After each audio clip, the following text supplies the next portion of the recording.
Zombie Apocalypse.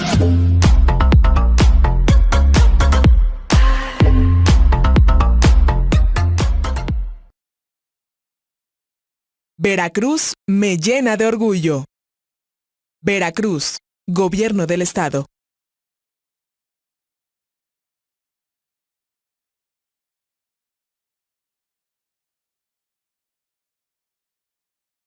Hola a todos, mi nombre es Verónica Chávez Estudillo y me encuentro laborando en el Departamento de Educación Ambiental de la Secretaría de Medio Ambiente del Estado de Veracruz. El tema que vamos a ver hoy es acerca de el agua y la contaminación, así como su disponibilidad. La siguiente, por favor.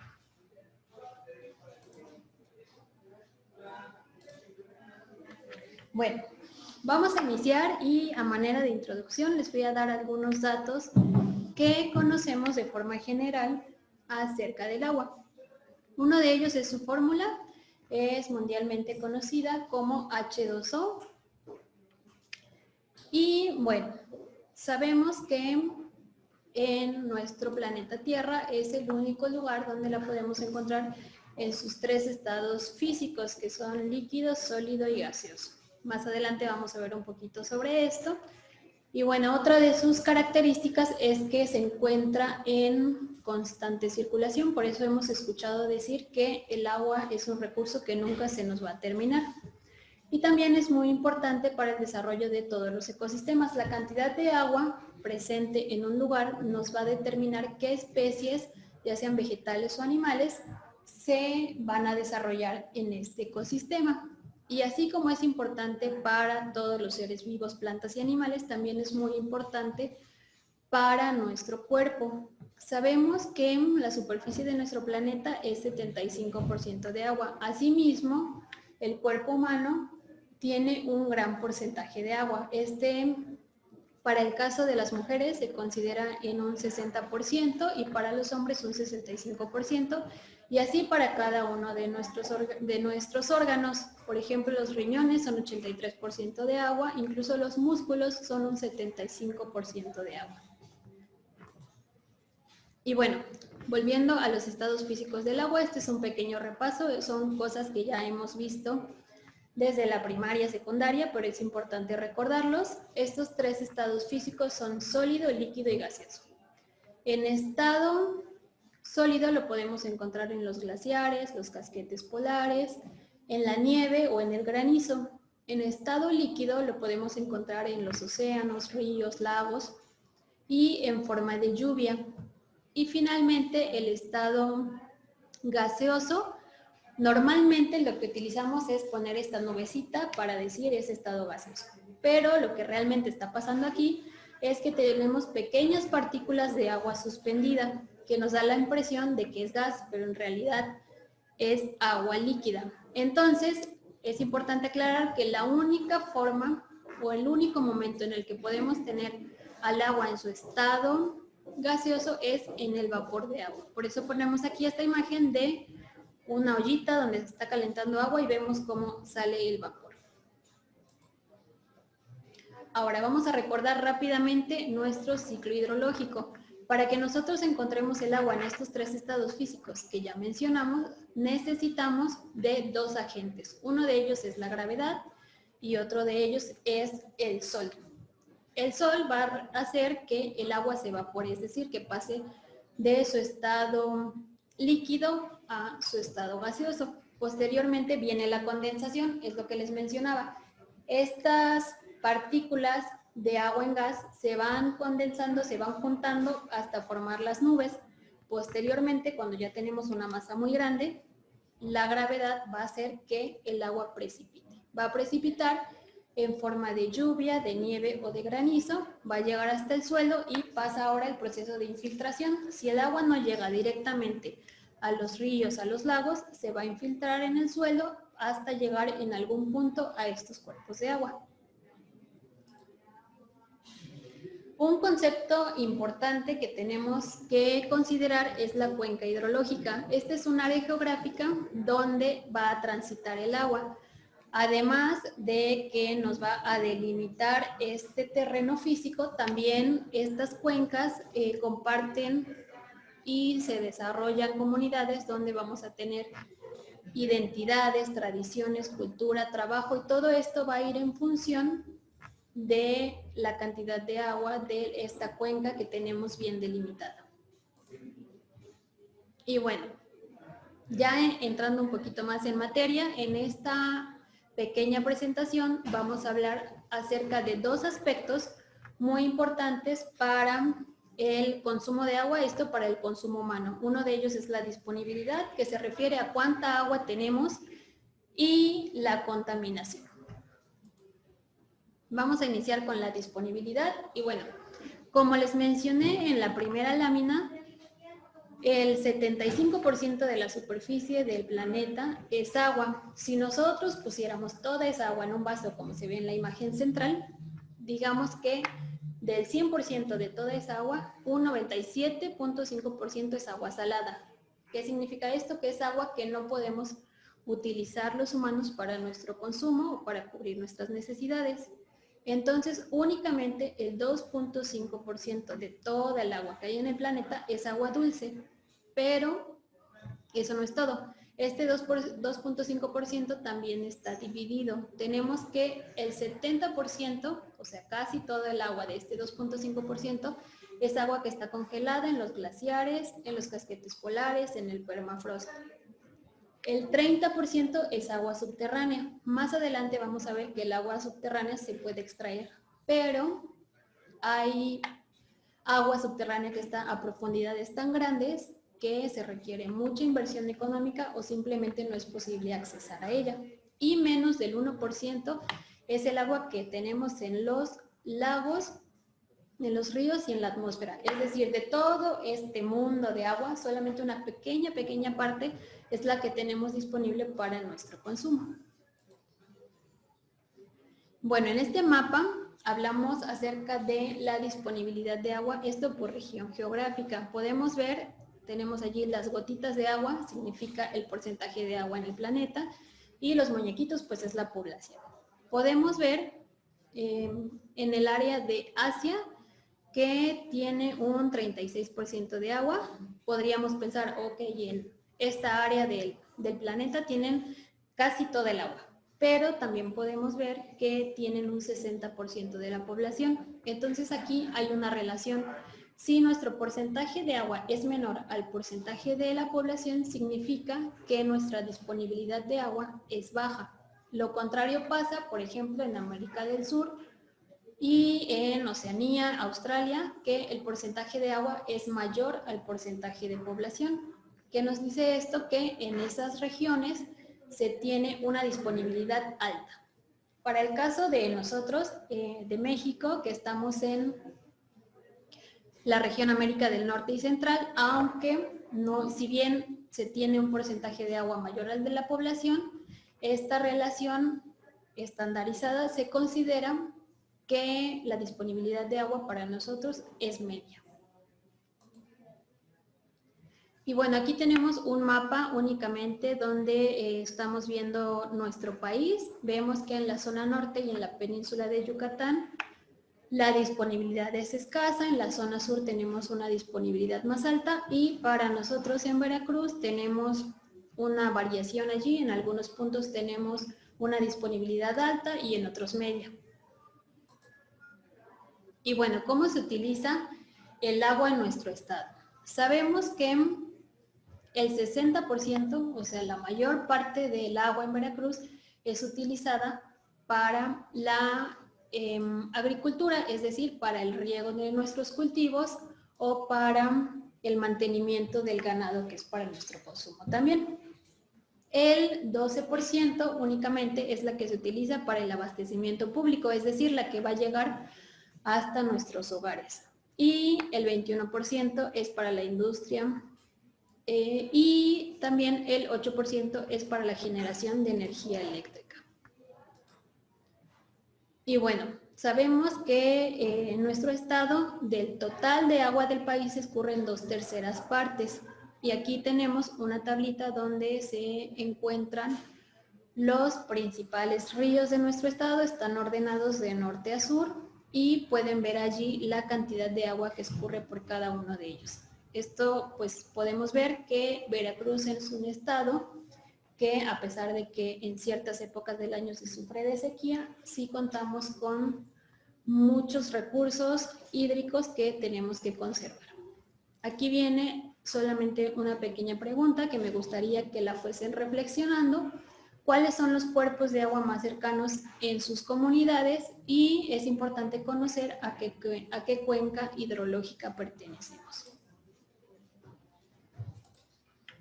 Y bueno, aquí tenemos algunos otros ríos que pueden ver. Si la idea de esto es que puedan identificar el que tienen más cercano. Si no sabían cuál era su río más cercano, su laguna más cercana, aquí tenemos algunos que pueden identificar. Y bueno, hay ciertos factores que van a afectar la cantidad de agua que tenemos disponible. El primero de ellos es el cambio climático. Sabemos que la afectación principal del cambio climático es que las temporalidades que usualmente se tenían se van a volver extremas. Es decir, cuando tenemos épocas de sequía, los periodos van a ser más prolongados, más fuertes, y también estos periodos de sequía prolongados van a permitir que haya un mayor número de incendios forestales que sean más difíciles de controlar. Y por otro lado, en épocas de lluvias vamos a tener huracanes más intensos, más frecuentes, lo que va a ocasionar que tengamos inundaciones, pérdidas de cultivos, pérdida de ganado, pérdida de viviendas, pérdidas humanas. Y otro de los factores que afectan esta disponibilidad de agua es el crecimiento poblacional. Sabemos que históricamente las sociedades se han establecido en lugares óptimos para su desarrollo. Esto era usualmente en las cuencas de los ríos. Sin embargo, actualmente hay un aceleramiento en el crecimiento poblacional y esto ha ocasionado o ha traído como consecuencia que tengamos asentamientos humanos tanto en zonas áridas como en zonas de la sierra. Y bueno, esto va a implicar que haya un acceso difícil al recurso y que se tenga que invertir mayores esfuerzos para garantizar el agua para toda la población. Estos esfuerzos van a ser de los municipios, de los estados y de la federación. Otro factor que nos afecta es la deforestación. Sabemos que si tenemos una mayor masa vegetal se va a tener una captación de agua mucho mayor. Si nosotros vamos y talamos los árboles, ¿qué va a pasar? Vamos a tener erosión de suelo, vamos a tener más sequía y la calidad de nuestra agua va a disminuir. Sabemos que los bosques, como lo mencionábamos, estos son algunos de sus beneficios o cómo nos van a ayudar a regular el clima. Esto contrarrestando al cambio climático, vamos a tener una mayor captación de agua, vamos a recargar nuestros mantos freáticos.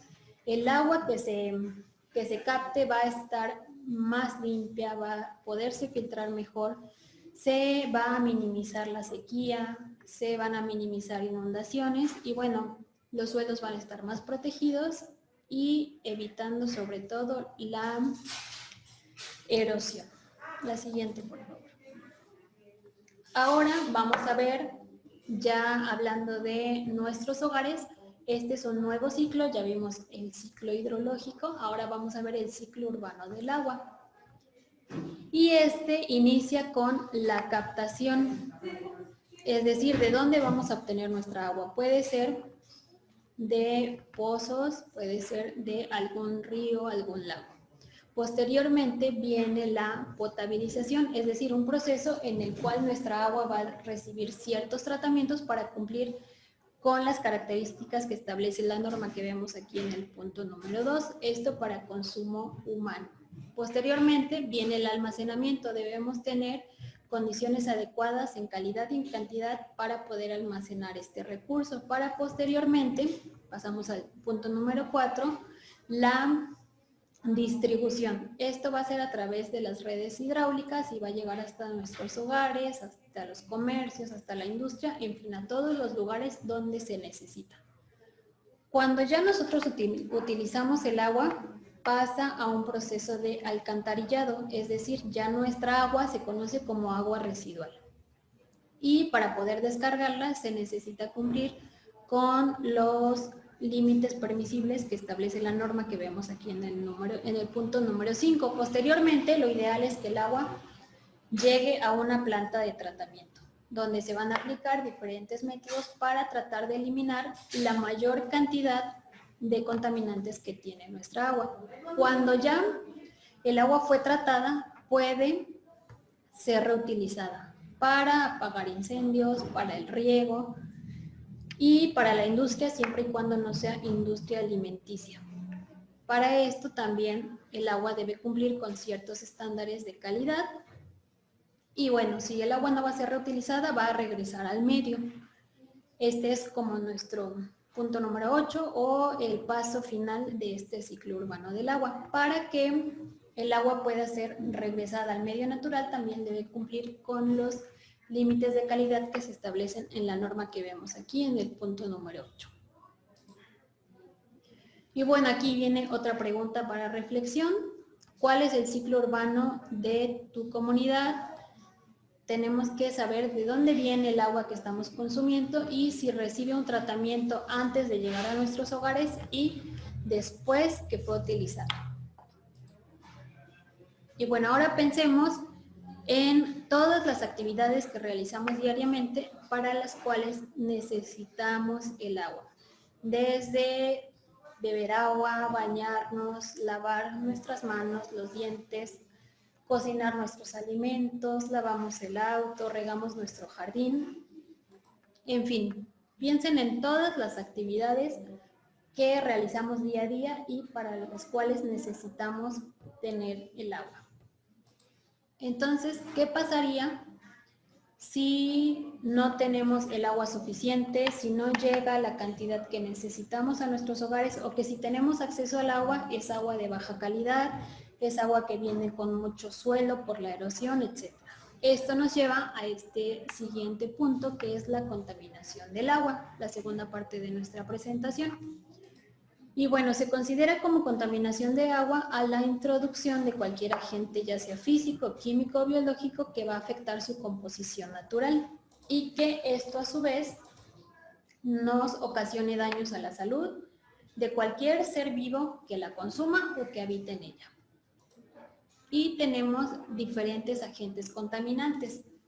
Aquí los vamos a mencionar rápidamente. Tenemos microorganismos patógenos como las bacterias, los virus y los parásitos. Sustancias químicas inorgánicas como el petróleo, la gasolina, los plásticos, los solventes. Sustancias químicas inorgánicas como los ácidos, las sales y los compuestos de metales. El mercurio es uno de estos metales altamente contaminantes.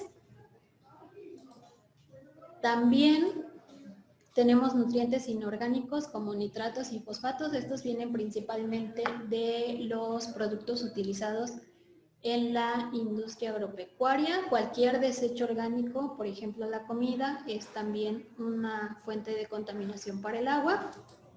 Los inorgánicos, todo tipo de residuo que no es depositado adecuadamente, es contaminación para el agua. Y las partículas suspendidas. Esto está relacionado con la erosión. Les mencionaba, si tenemos una mayor masa de vegetación, el agua se va a filtrar y va a llegar más limpia. Y finalmente tenemos la temperatura. Cualquier aumento en la temperatura natural de los cuerpos de agua se considera contaminación. Y bueno, ¿de dónde vienen todos estos contaminantes? Pueden ser de origen doméstico. Ya vimos toda la basura orgánica e inorgánica que se genera en las casas habitación. También puede ser de origen agropecuario, esto principalmente por los residuos de los agroquímicos que son utilizados en esta actividad. Y finalmente, la contaminación que viene de las industrias. Si comparamos la cantidad de agua que se contamina de un residuo industrial a un residuo doméstico, pues vamos a ver que la cantidad, si bien es menor, pero la concentración de contaminantes que se despiden en estas industrias son muchísimo más altos y más difíciles de eliminar de los cuerpos de agua. En la siguiente imagen vamos a ver una ilustración. No significa que pase así en todos los casos, pero solamente es una forma de ejemplificar que si tenemos una descarga que no es adecuada de agua residual, se puede infiltrar a los mantos freáticos y posteriormente llega a los puntos en donde nosotros vamos a tomar este recurso y ya sin saberlo va a venir contaminada y nos va a causar afectaciones. Aquí tenemos otra pregunta para reflexionar. ¿Cuál o cuáles son las principales problemáticas en tu comunidad relacionadas al agua? Es importante que seamos conscientes y que podamos identificar las problemáticas que tenemos en relación a este recurso para poder después actuar al respecto.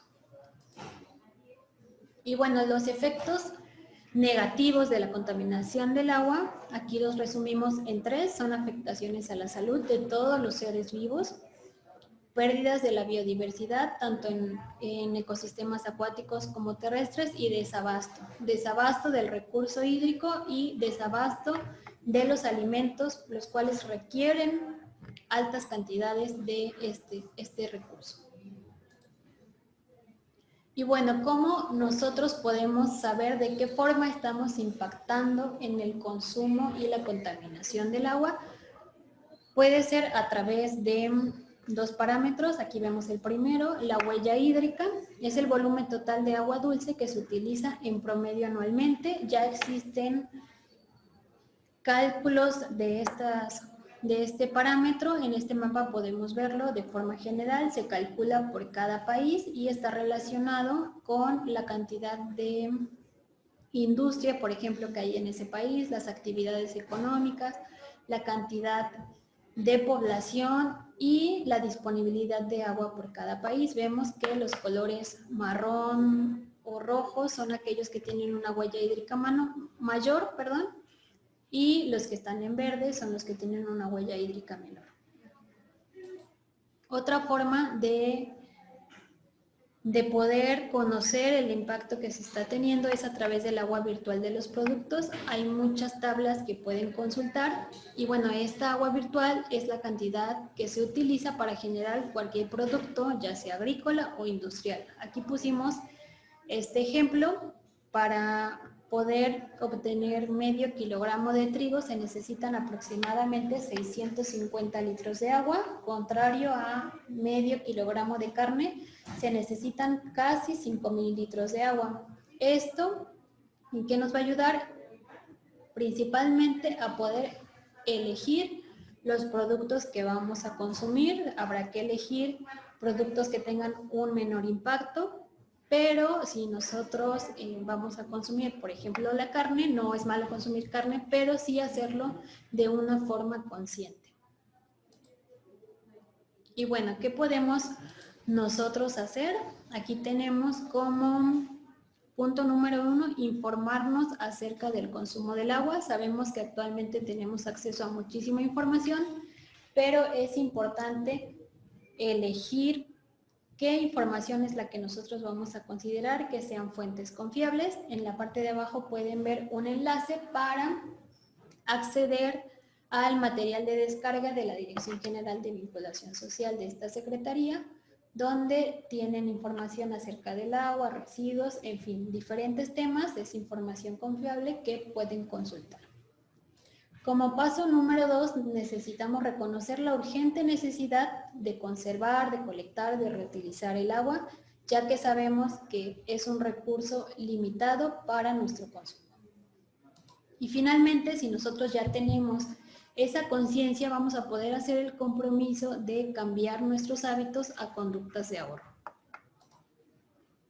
Esta es solamente una imagen donde pueden ver, entran a la página de la Secretaría y en el apartado de vinculación está el material de descarga que les comentaba, donde pueden acceder a toda esta información. Y bueno, ahora sí, ya qué podemos hacer nosotros desde nuestro hogar. Cualquier persona puede hacer estas acciones. Necesitamos utilizar solo el agua necesaria. Cuando estamos hablando de ahorro no significa que debemos limitarnos en el consumo de agua. Lo importante aquí es utilizar solo la necesaria y sobre todo que no se desperdicie. Entonces necesitamos agua para bañarnos, para lavarnos las manos, en fin, todas las actividades que ya mencionamos anteriormente. Lo importante aquí es utilizar solo lo necesario y que no se nos desperdicie. También podemos reutilizar agua. Por ejemplo, el agua de la lavadora la podemos utilizar para regar el jardín, para lavar nuestros patios, el auto. Y bueno, únicamente para regar el jardín, si es agua que le pusimos cloro, no es conveniente, pero para lavar nuestros patios, nuestras banquetas, sí puede ser utilizada. Y si nos es posible, debemos colectar agua de lluvia. Se puede colectar en cualquier recipiente. Esta se puede utilizar para lavar los patios, para el inodoro, para regar nuestro jardín. Un consejo respecto a esto es siempre regar nuestro jardín por la tarde o por la noche para que nuestras plantas absorban y retengan la mayor cantidad de agua y no se pierda por la evaporación. Y también los recipientes donde vamos a colectar el agua, cuando ya tenemos el agua allí, debemos mantenerlos tapados para evitar la proliferación de enfermedades. Y bueno, otra cosa que podemos hacer, si nosotros vamos a cambiar alguno de estos productos de nuestra casa, optar por las nuevas tecnologías que ya vienen fabricadas para el ahorro de este recurso. Tenemos que evitar depositar nuestros residuos en el agua, esto es muy importante porque hay ciertos residuos que son muy contaminantes. Por ejemplo, el aceite, sabemos que 1 litro de aceite nos puede contaminar hasta 1000 litros de agua y es un residuo que usualmente en las casas es depositado en el fregadero. Entonces lo que tenemos que hacer es acopiarlo y posteriormente llevarlo a estos centros de acopio para su correcta disposición final.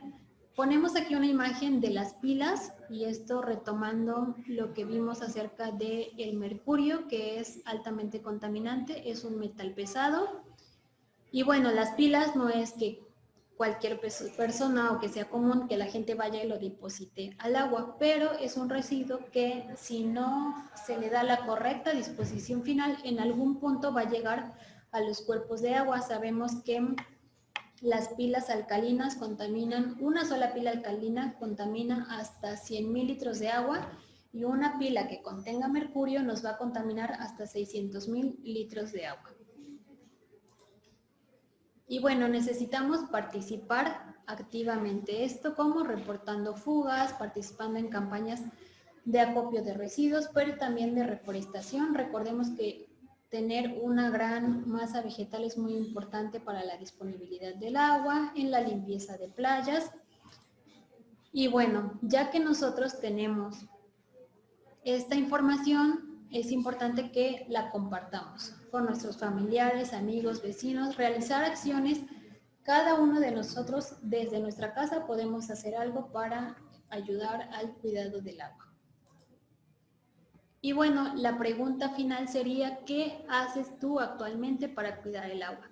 Esto es muy bueno que ya conociendo toda la importancia de las acciones que debemos hacer para tener agua disponible, para no contaminarla, reflexionemos qué es lo que estamos haciendo cada uno de nosotros para contribuir a este cuidado. Y bueno, aquí finalmente dejo algunas actividades que se realizan con los niños. Es importante que ellos aprendan acerca desde el ciclo del agua y las conductas de ahorro. Estos son algunos videos que pueden consultar en la red que son muy ilustrativos tanto para niños como para adultos. Y finalmente, estas son las referencias que se utilizaron para la elaboración de esta presentación y no me queda más que agradecer a todos por su atención y nos veremos en próximos videos. Veracruz me llena de orgullo. Veracruz, Gobierno del Estado.